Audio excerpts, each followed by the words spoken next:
Dzień dobry, kochani, z tej strony Mateusz Lech i Paweł Jerzowski. Witamy Dzień dnia dobry. kolejnego. Mamy dzisiaj bardzo dużo fajnych informacji, więc nie będziemy przedłużać. Poza tym, że dziękujemy za lajki, za polecenia, za suby, za wszelkie wpłaty na Patronite'a oraz na wspieranie na YouTubie. Tak to się nazywa? Tak, przejdźmy do informacji. Zaczynaj, Pawle. Zaczynamy odpowiedzią na pytanie. Pytacie się, czy będzie coś o aktualnym kursie rubla. Aktualny kurs rubla w stosunku do innych walut macie na pasku. I słuchajcie, mamy sytuację, dzisiaj będzie dużo o rublu i o dolarze, ponieważ dolar na otwarciu handlu na moskiewskiej giełdzie, czyli kilka godzin temu, spadł poniżej 94 rubli. O godzinie 7:37 czasu moskiewskiego dolar był notowany na poziomie 93,9 rubla. Euro spadło o 0,83 do poziomu 102,3 rubla. Yuan spadł o 0,336. Wczoraj na otwarciu handlu na moskiewskiej giełdzie dolar wahał się w okolicach 97 rubli. Euro było sprzedawane w okolicach 106, yuan ponad 13. W tym tygodniu dolar, przypomnijmy, przekroczył po raz pierwszy 102 ruble, a euro przekroczyło 110 rubli. W związku z tym 14 sierpnia po ogłoszeniu przez Bank Centralny posiedzenia w sprawie głównej stopy procentowej dolar zaczął spadać. Ja jeszcze o tym będę mówił później, bo to nie był główny powód spadku tego dolara i wzmocnienia rubla, ponieważ był powrót do wzrostów już 15 sierpnia. Po tej decyzji o podniesieniu stóp o 3,5% do punkty procentowe do 12%.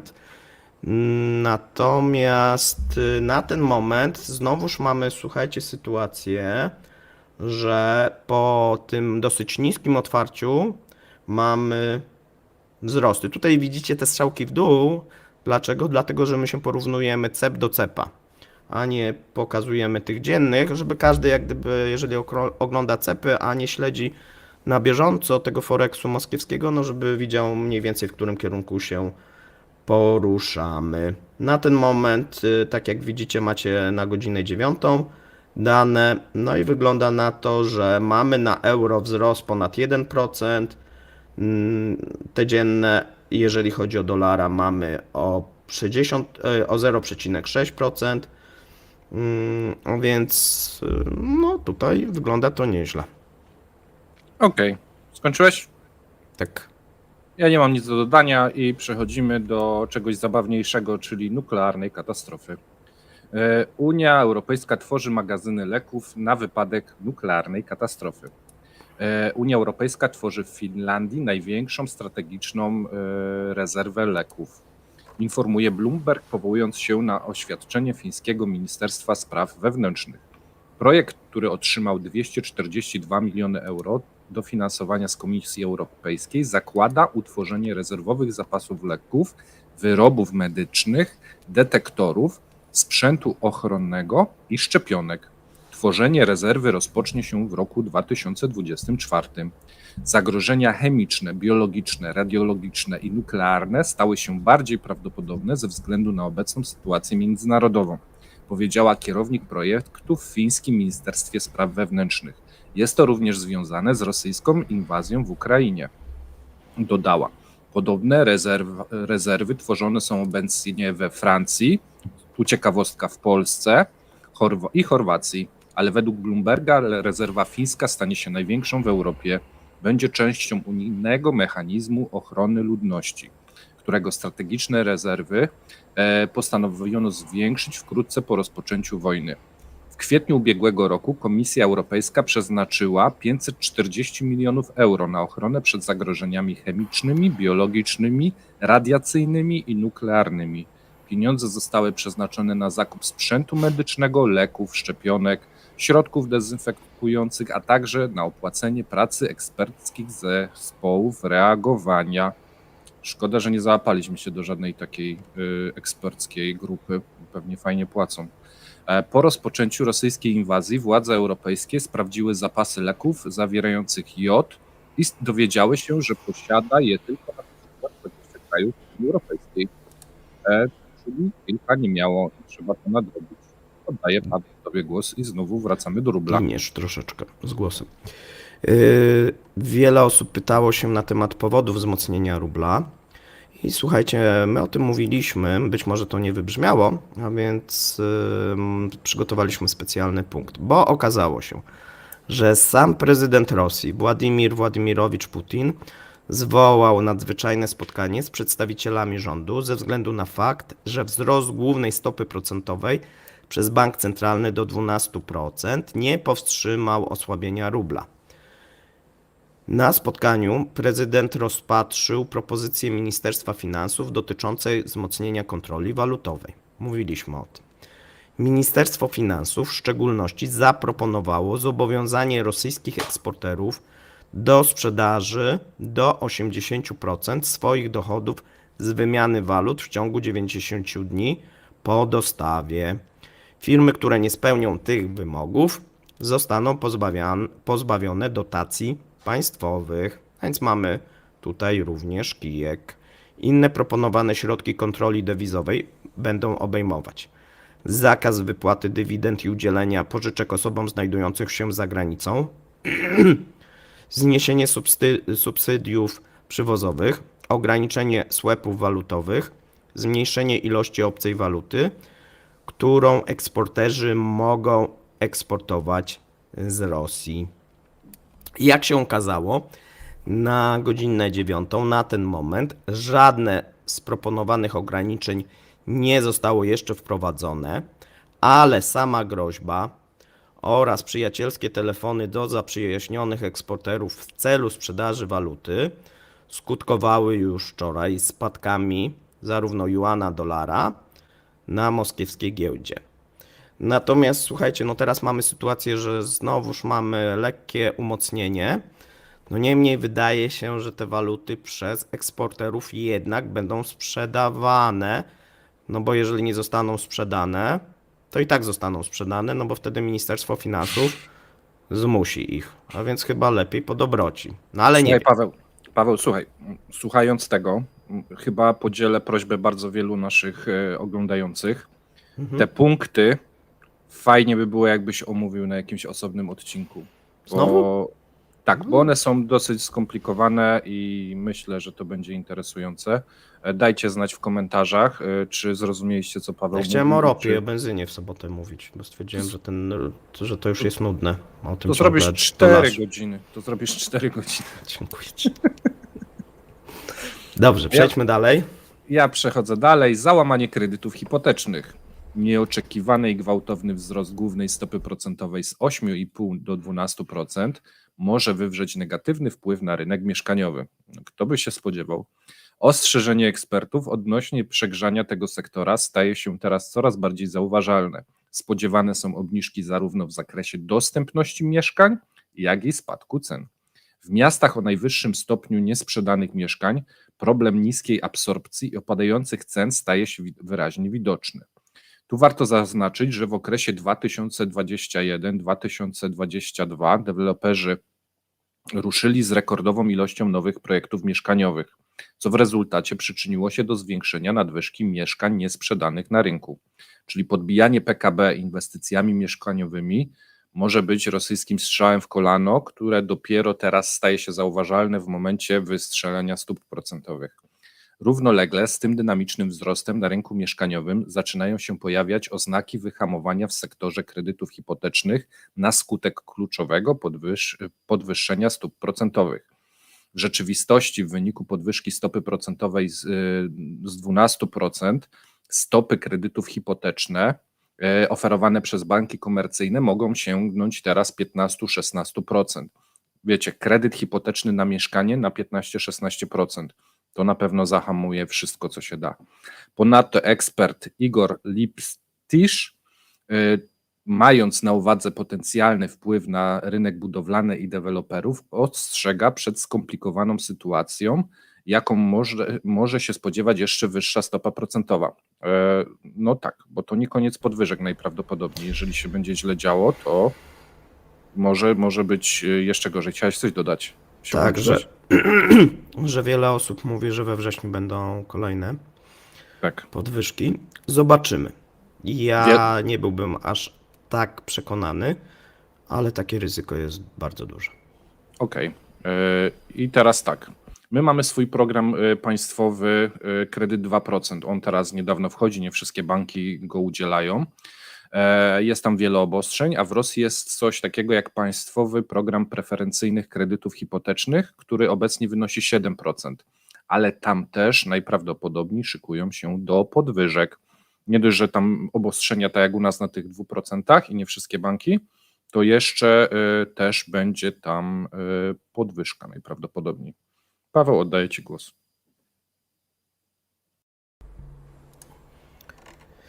Słuchajcie, mamy teraz, myślę, że najfajniejszy punkt całego zestawienia. Zdrowy tryb życia młodych rodzin. W 2022 roku młode rodziny zmniejszyły spożycie podstawowych produktów spożywczych, ujawnił Eurostat. Pod koniec 2022 młode rodziny w Rosji zmniejszyły spożycie wszystkich głównych grup żywności. Spadki były od minus 8% do minus 22% w zależności od grupy produktów, porównując do roku 2021. Wynika tak z biuletynu Eurostat zatytułowanego Konsumpcja żywności w gospodarstwach domowych Federacji Rosyjskiej. Ilość mleka, owoców i masła w diecie młodych rodzin zmniejszyła się najbardziej. Młode rodziny były jedyną kategorią populacji, w której nastąpiło frontalne zmniejszenie spożycia żywności w 2022 roku. No to za moment chyba jeszcze była jedna grupa, ale dojdziemy do tego. Młode rodziny najbardziej zmniejszyły spożycie mleka i produktów mlecznych, spadek 22%, do średnio 217,5 kg na osobę rocznie. To chyba to mleko i te jogurty liczą jako wagowe. Może te małe dzieci oduczyły się mleka pić. Przeszły Ilość od razu na owoców kiełbasę. i jagód, a także oleju roślinnego i innych tłuszczów zmniejszyła się odpowiednio o 19% do 62,8 kg i 7,8 kg na osobę. Młode rodziny zaczęły spożywać w mniejszej ilości ryby i produkty rybne. Spadek o 17%. Spadło spożycie chleba, no tu mniejszy spadek, tylko o 15%, cukru tylko o 14%, jaj, jaja bardzo spadły, o Ale jaja. 199%. Najskromniejszą redukcję odnotowano w spożyciu ziemniaków. Paweł, minus ale 8%. coś chyba nie może spaść o 200%. Bo jak spożycie spadnie o 100, to jest 0. No właśnie, też się zastanawiam. Tak, dałeś mi do zastanowienia. No i nie zwróciłem na to uwagi, tak? Natomiast Tak wychodzi na to, że oni zaczęli znosić jaja. muszę to sprawdzić. No ale tak było w tym artykule. Nie, dzięki. Dzięki za czujność. Brawo. Natomiast słuchajcie, czy coś się zwiększyło?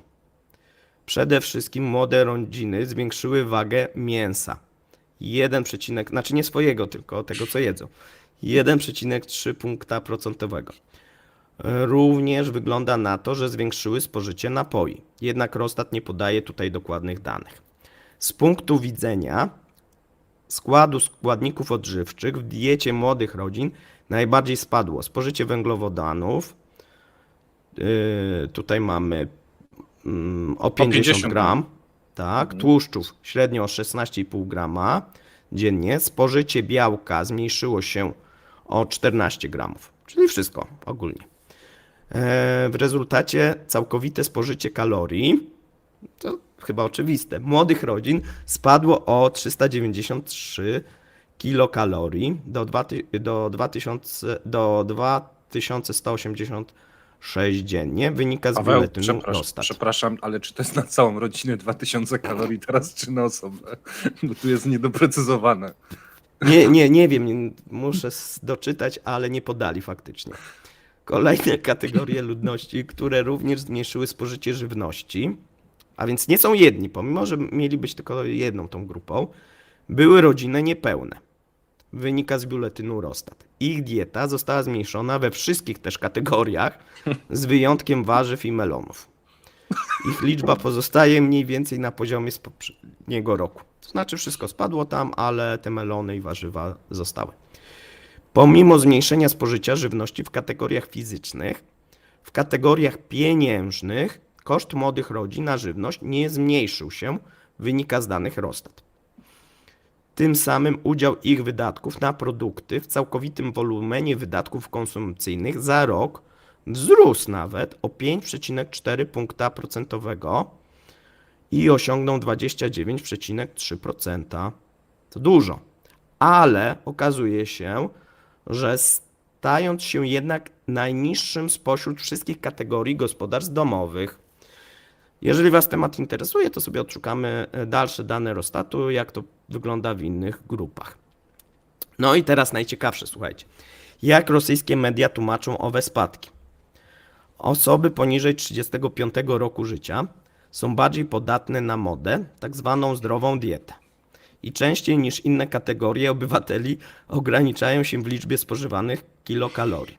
Mówi Liubow Krapylina, profesor na Wydziale Pracy i Polityki Społecznej Rosyjskiej Prezydenckiej Akademii Gospodarki Narodowej i Administracji Publicznej. Na to pragnienie wskazuje m.in. fakt, że ich spożycie węglowodanów spadło najbardziej w 2022 roku. No ja mam inną teorię, że dieta oparta o mielonkę i napoje w mojej ocenie nie jest najzdrowsza.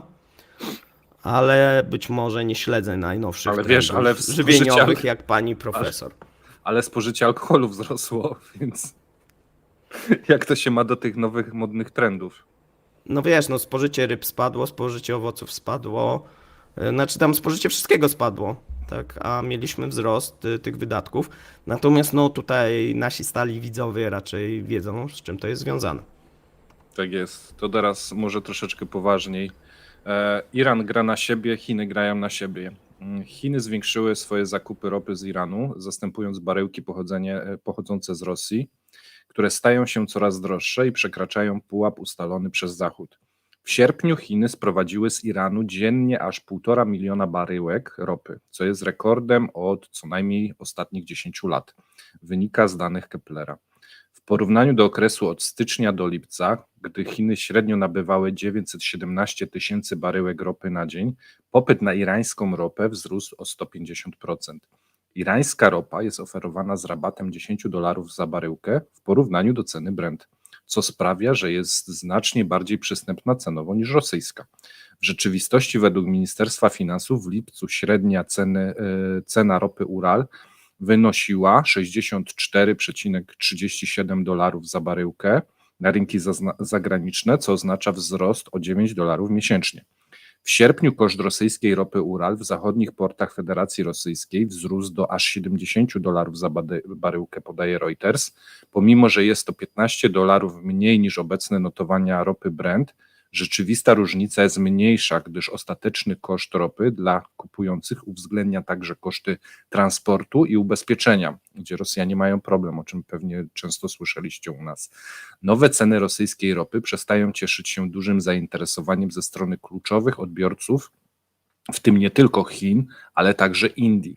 Eksport z Rosji do Azji spadł o 25%, o 1/4 od połowy maja, a jego wolumen wynoszący 2,6 miliona baryłek dziennie na koniec lipca osiągnął najniższy poziom od początku stycznia, czyli od momentu, gdy mieliśmy ten price cap, który wchodził w grudniu i było takie tąpnięcie, no to w tym momencie mamy znowu tąpnięcie, o czym bardzo wielu ludzi zapomina powiedzieć, mówiąc, że ta baryłka wzrosła.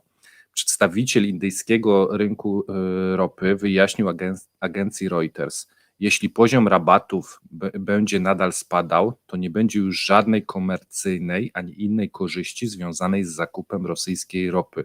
To reakcja na apel prezydenta Rosji Władimira Putina, który już w grudniu ubiegłego roku żądał zmniejszenia rabatów na eksport ropy. Rząd wprowadził w odpowiedzi w kwietniu maksymalne rabaty. Początkowo wynosiły one $34 za baryłkę, potem spadły do 25 w lipcu, a od 1 września wyniosą już tylko $20 rabatu od tej ceny Brenta. Więc moi drodzy, pułap cenowy pokrętnie, ale wciąż działa. Jeśli chce się podwyższyć cenę, to w miejsce wkracza Iran, a rosyjskie obroty spadają o 1/4. Mówiliśmy to już jakiś czas temu, ale myślę, że warto powtarzać, przytaczać takie informacje, aby się utrwaliły. Rosjanie mogą próbować przebijać pułap cenowy, może to się udawać, ale to nie oznacza, że nagle zaczną się dla nich, wiecie, czasy prosperity. Jest Iran, może być Wenezuela, czy nawet Saudowie. Ważne jest, aby zwrócić uwagę na koszt ubezpieczenia i fracht, coś, co również omawiamy, a nie był to wtedy jakiś znaczący czynnik. Ale teraz, jeśli cena za baryłkę Ural zbliża się do Brenta, to każdy dolar wyższych kosztów frachtu i ubezpieczeń od konkurencji, która nie ma z tym problemów, sprawia, że Rosja ma gorsze karty w talii. Paweł, chciałbyś coś dodać do tego? Tak, ja to w sobotę wytłumaczę, żeby teraz nie przedłużać, bo to jest dla mnie bardzo ciekawy temat i myślę, że dla wszystkich powinien być ciekawy. Natomiast słuchaj, teraz mam jakiś pilny telefon od Optimusa. To czekaj, ja może rzucę ogłoszenie, bo pamiętajcie, Tak. wciąż poszukujemy i zbieramy maile. Dla wszystkich, którzy wysłali dzisiaj maila, informacje. Ja postaram się dzisiaj do Was wysłać informacje, co byśmy potrzebowali od Was jako rodzaj przesłuchania. I jeżeli się zgodzicie i tam nagracie coś w ramach odpowiedzi, no to będziemy się później już kontaktować dalej. Paweł, coś mówisz? Tak, chciałem powiedzieć, że muszę na jakiś Optimus właśnie dzwonić, czy ktoś, nie muszę odebrać. Co Dobra. To moment. Dobra, to ja kontynuuję. Na dole macie adres mailowy, zapraszamy, a gdyby ktoś coś chciał, jakieś dodatkowe informacje, to proszę pytać, a my przechodzimy do dalszych informacji. Przepraszam. O, panie Pawle, coś tu się wydarzyło. Czy ty nas słyszysz? To jest chyba w ramach przesłuchania naszej nowej kandydatki do prowadzenia informacji. Czy ty nas słyszysz? Nie słyszysz nas. Coś mi się wydaje, że nasza kandydatka nie ma głosu. Więc widzicie, przesłuchania nie idą zbyt dobrze. I niestety pani kandydatko, chyba pani przegrała proces rekrutacyjny. Pani kandydatko, czy pani nas słyszy? Nie, tu Optimus Prime. Tak jest. Czy kapitanie Lisowski, masz jakieś info do przeczytania dzisiaj? Powiem tak, dokonano zrzutu w nieautoryzowany sposób, wylądowałem tu, gdzie jestem i mam coś do powiedzenia, co się tyczy domeny powietrznej. Otóż nie każdy wie, ale samoloty takie, które pamiętamy prawie że z czasów wojny, czyli AN-2 zwany kukuruźnikiem, takie stworzenie ciągle jest jednym z najważniejszych środków transportu i komunikacji, zwłaszcza na tej rosyjskiej głubince. Więc postanowiono coś z tym zrobić i uwspółcześnić to zagadnienie i to oczywiście na poziomie rządowym. Dlatego premier Michaił Miszustin polecił Ministerstwu Przemysłu i Handlu, Ministerstwu Transportu, Finansów oraz jest takie nawet specjalne Ministerstwo Rozwoju Rosyjskiego Dalekiego Wschodu przedłożyć propozycję obniżenia kosztów produkcji takiego lekkiego samolotu, który miałby zastąpić właśnie tego AN-2 i ma swoją własną nazwę, nazywa się Bajkał. Taki punkt oficjalnie znajduje się na liście instrukcji premiera, która jest publikowana na stronie internetowej rządu. A mówimy o produkcji i zakupie tegoż czegoś liczone chyba w tysiącach sztuk, żeby zapewnić tą komunikację właśnie na tym dalekim rosyjskim wschodzie. No i słuchajcie, jakby nie liczyli, jakby nie składali, co by z tym nie robili, ciągle nie udało im się zejść do poziomu racjonalnego, który koszty byłyby na akceptowalnym przez rząd poziomie. No więc co robi premier, wicepremier? Mówi twardo, ma być, macie miesiąc czasu, ma być efekt. No po prostu Rosja radziecka w czystej postaci. Winni na pewno będą znalezieni. Okej. Ja bym prosił jeszcze, żebyś Dimy dowcip przeczytał i kończymy, bo mamy 25 minut. Dimy dowcip. Kurde, a gdzież on jest, ten Dimy dowcip? Jeżeli nie masz, to ja go czytam, bo szkoda czasu. Poczekaj, chyba. Na swoim kanale Pijany Dima napisał dowcip podsumowujący wejście Finlandii do NATO. Pekka, dlaczego nasz kraj wstąpił do NATO? Rosjanie nam grożą. Dlaczego nam grożą? Ponieważ Mati przystępujemy do NATO. Jak wam się podoba? Mnie średnio, ale Dima pisze groźby, cały czas emituje takie rzeczy w stosunku do Polski i innych krajów. 1300 km nowej granicy z NATO raczej bawi nas, nie ich, ale to jest na szczęście ich problem. Dziękujemy, nasza nowa asystentko. Ależ oczywiście. Mam nadzieję, że wam się podobało. Oczywiście kapitan nie będzie tutaj czytał z nami wiadomości, gdyż nie są z Pawłem w związku formalnym. To tylko odwiedziny. Ja w takim razie życzę wam miłego dnia i do zobaczenia już dzisiaj o 19:00, gdzie kapitan będzie na czwartkowej kolacji u Pawła i będziemy to wszystko transmitować. Pozdrawiamy. Trzymajcie się, cześć.